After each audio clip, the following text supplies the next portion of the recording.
Баршаңызға қайырлы күн достар, сіздермен бірге Фатима. Бүгін біз осындай жұлдыз тәріздес печенье жасайтын боламыз.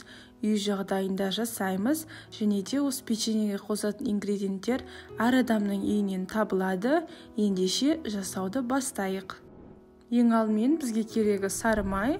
Бұл печеньенің ерекшелігі майды ерітудің немесе алдын ала шығарып қоюдың қажеті жоқ.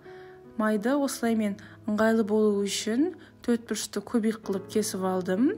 Енді оның үстіне шекерімізді салып, жақсылап тұрып вилкамен бірге араластырамыз.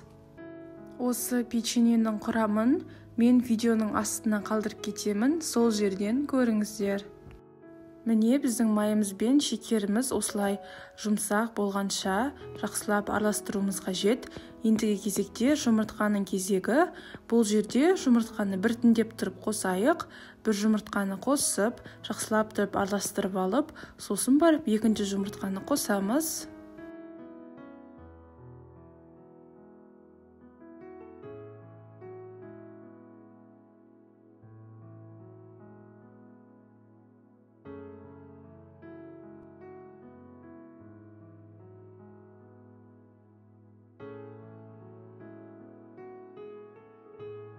Жұмыртқамызды, майымызды, шекерімізді осылай бәрін жақсылап тұрып араластырып алған соң, ендігі кезекте ұнның кезегі.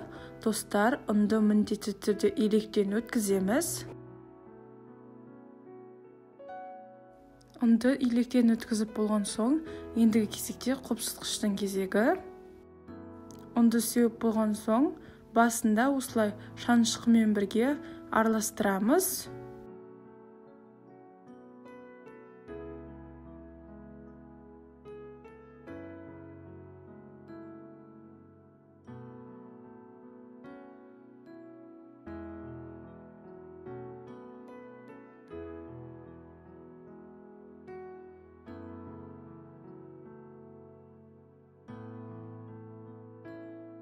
Біз шанышқымен қамыр болғанға дейін араластырамыз.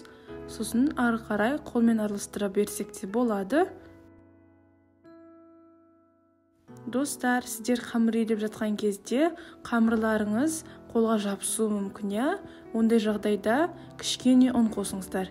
Кішкене деуімнің себебі 20 немесе 30 граммдай өлшеп барып қосып, сосын қамырларыңызды елеп көріңіздер. Қамырларыңызды елеген соң, қолдарыңызға жабыспаған жағдайда қамырларыңыз дайын деген сөз.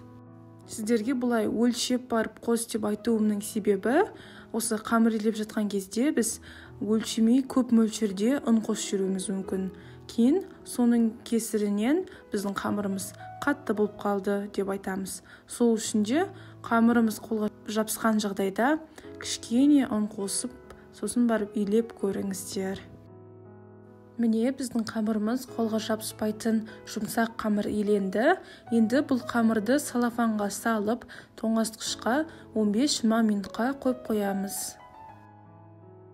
15-20 минут өткен соң, жаятын жерімізге кішкене ұн себеміз де, сосын оның үстіне қамырымызды қойып, оқтаймен бірге жаямыз. Қамыр жайып жатқан кезде қамырды жұқа қылып жаймаңыздар, яғни қалыңдығы 6 мм болу қажет. Ендігі кезекте шанышқының көмегімен осылай біздің қамырымызды сәндеп шығамыз. Видеодағыдай қайталап жасаңыздар. Және де осы жерде шанышқының ұшымен жай ғана осылай сәндеп шығуымыз қажет. Егер қатты бұлай шанышқыларыңызды қамырға батыратын болсаңыздар, қамырымыз жыртылып кетуі мүмкін. Сол үшін де ұшымен ғана істейміз. Ендігі кезекте печеньеларымызды кесейік. Менде осындай жұлдыз тәріздес печенье кесетін бар. Сіздерде бұндай жоқ болса, стаканмен кессеңіздер де болады. Ол өз қалауларыңызда, өздеріңізге ұнайтын пішінде кесіңіздер. Печеньемізді кесіп болған соң, енді печенье пісіретін ыдысымызға пергамент қағазын төсейміз да, печеньеларымызды осылай пергамент қағазымыздың үстіне қоямыз.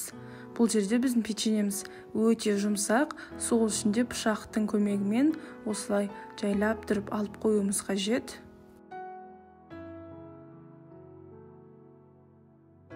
бір жақсысы, бұл печеньелердің бетіне жұмыртқаның саршын жақпаймыз, және де қызып тұрған пеште 180 градуста 15 минут пісіріп аламыз. Міне біздің печеньелеріміз пісіп шықты. Бұл печеньенің үстіне мен қант ұнтағымен осылай сәндедім. Өте әдемі көрініп тұр. Әрине ол өз қалауларыңызда. Бұл печеньенің дәмін сіздерге сөзбен жеткізу мүмкін емес қой. Өте дәмді, ортасы жұмсақ және сырты қытырлақ болып шыққан. Сіздерге де ұнайтынына сенімдімін. Міндетті түрде жасап көріңіздер. Сіздермен болған Фатима. Менің каналыма тіркеліп, лайк басып кетіңіздер.